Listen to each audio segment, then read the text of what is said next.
ఓం సాయిరామ్. శ్రీ సచ్చిదానంద సమర్థ సద్గురు సాయినాథ్ మహారాజ్కి జై.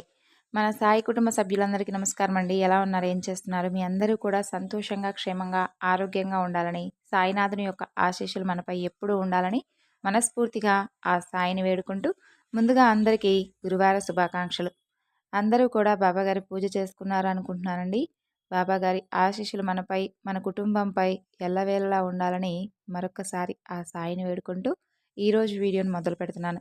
ఇక ఈరోజు వీడియోలో బాబాగారు మనకు తెలియజేయబోయేటటువంటి సందేశం గురించి తప్పకుండా తెలుసుకుందాం.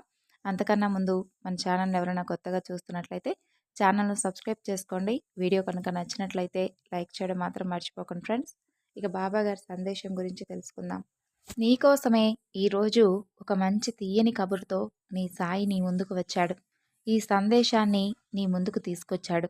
కాబట్టి తప్పకుండా ఈ సందేశాన్ని విని నీ మనసును, అలాగే నువ్వు చేయవలసినటువంటి పనిపై దృష్టిని నిలుపుతావని ఈ సాయి నీ నుండి ఆశిస్తున్నాడు. నిన్ను అమితంగా ప్రేమించే వారిలో నీ బాబాను నేనున్నాననే విషయం మర్చిపోతున్నావా? అయినా నీకు నాకు మధ్య ఈ చిరుకోపాలు సహజమే, కానీ అసలు నీకొచ్చినటువంటి బాధ గురించి ఎందుకంత చింత? నీ కోరిక, నీ సమస్య తీరలేదని నాపై అలిగి మారం చేస్తున్నావు కదూ. అసలు మారం చేయడంలో నీకు నువ్వే సాటి. నీకు అవసరమైతే చాలు ఒక చిన్న పిల్లవాడిలా మారిపోయి నా ఒడిలో సేద తీరుతూ ఎన్నో కబుర్లు చెబుతావు. అది బాబా ఈరోజు అలా చేశాను, ఇలా చేశాను అంటూ ఎన్నో విషయాలు చెబుతావు. కానీ నీకు సహాయం కనుక నా నుండి అందకపోవడం కాస్త ఆలస్యమైతే చాలు. అసలు నాపై ఎందుకు నీకంత కోపం? ఈ సాయి ఊసు కూడా ఉండదు. సర్లే, ఇవన్నీ సరదాగా అంటున్నాను. ఇలా చూడు బంగారు, లోకంలో ఏదీ శాశ్వతం కాదు. నీకు కూడా తెలుసు కదా. అయితే నువ్వు చాలా విపరీతంగా అతిగా ఆలోచిస్తూ ఉన్నావు. లేని వాటికి పరుగులు తీయకుండా భగవంతుడు ఇచ్చిన జీవితంలో తృప్తిని వెతికి అందులో ఏ విధంగా సంతోషంగా ఉండాలా అనే దానిపై అన్వేషణ చెయ్యి. అప్పుడు నీ ఆనందాన్ని ఆపడం ఎవరికీ తరం కాని పనవుతుంది. ఈ ప్రకృతి దేవుడు ఇచ్చినటువంటి వరం. అలాగే మీ జీవితం కూడా ఆయన ఇచ్చినటువంటి గొప్ప బహుమతే కదా.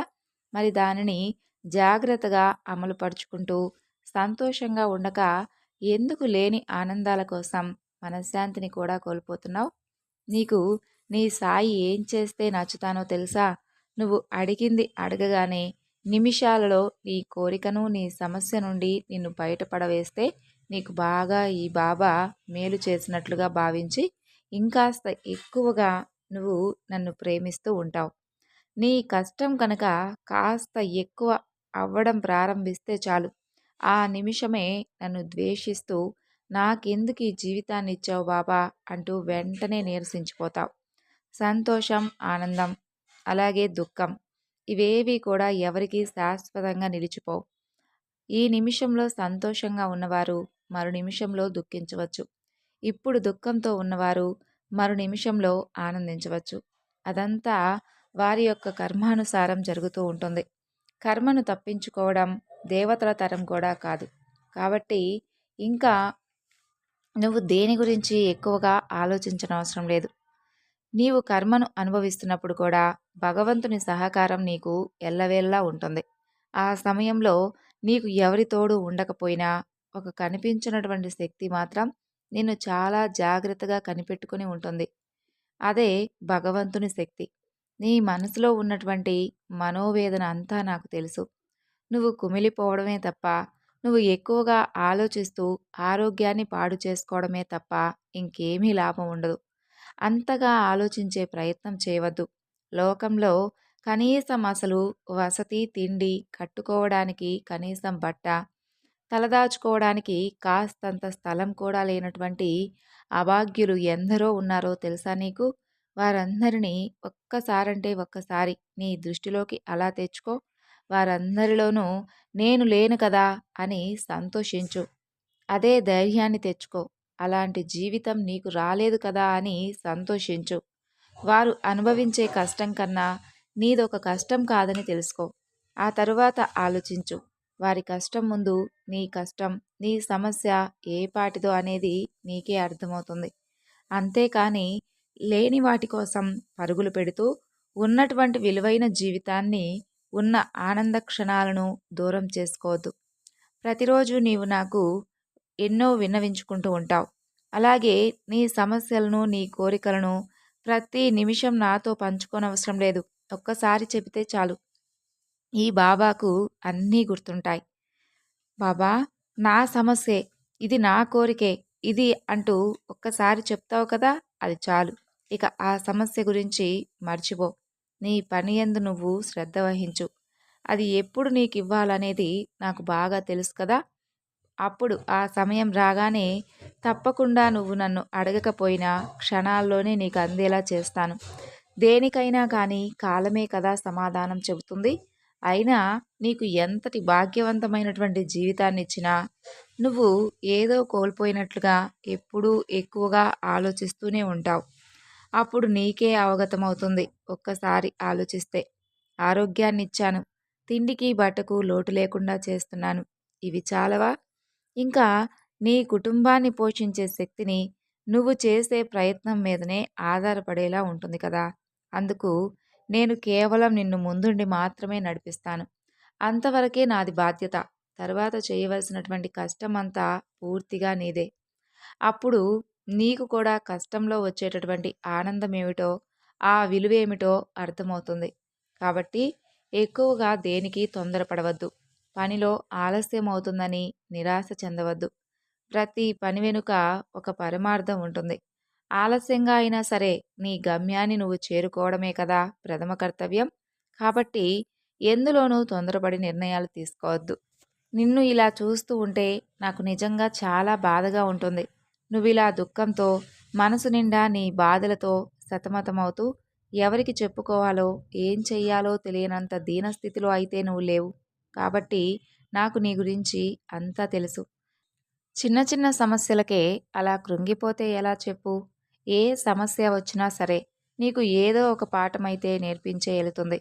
అలాగే నీకు ఎన్నో తెలియనటువంటి నిజాలను, నీలో ఉన్నటువంటి శక్తి సామర్థ్యాలను, నైపుణ్యాన్ని అవి బయటకు తీసేలా చేస్తాయే తప్ప అవేమీ నీ వద్ద శాశ్వతంగా నిలిచి ఉండవు.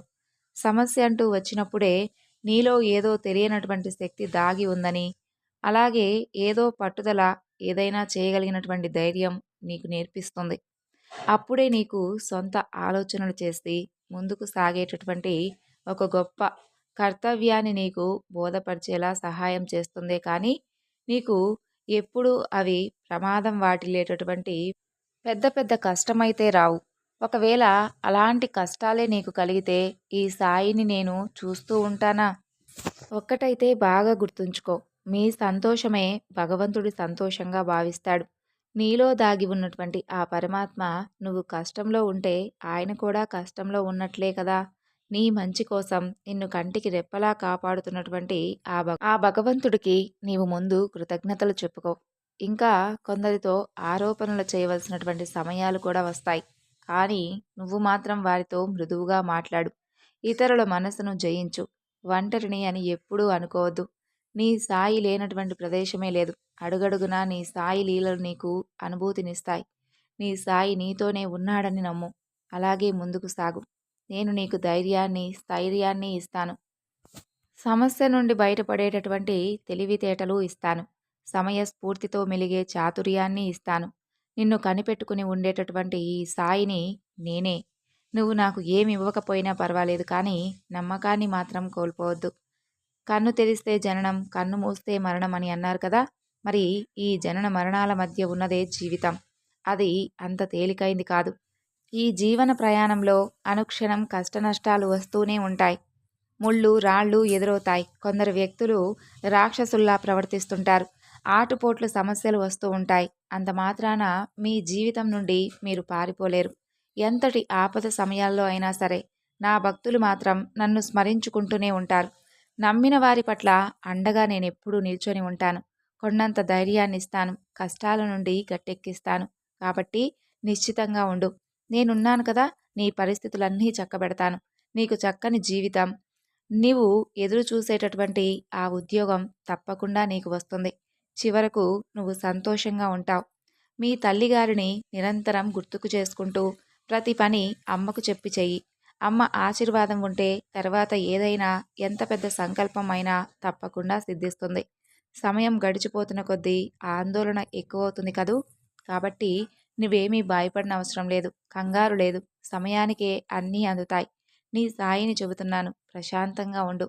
ఒక తీయని కబురు. అంటే నీవు ఎదురు చూస్తున్నటువంటి ఆ ఉద్యోగం అతి త్వరలోనే రాబోతుంది. కాబట్టి సంతోషంగా నీ కుటుంబంతో గడిపేటటువంటి రోజులకు ఆహ్వానం చెప్పబోయేటటువంటి సమయం రాబోతుంది.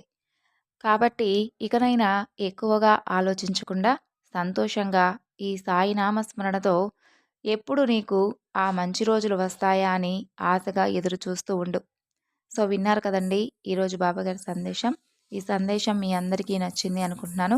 నచ్చితే తప్పకుండా మరికొంతమందికి షేర్ చేయండి. మరొక చక్కని బాబాగారి సందేశంతో మరలా రేపటి వీడియోలో కలుసుకుందాం. అంతవరకు నమస్కారం.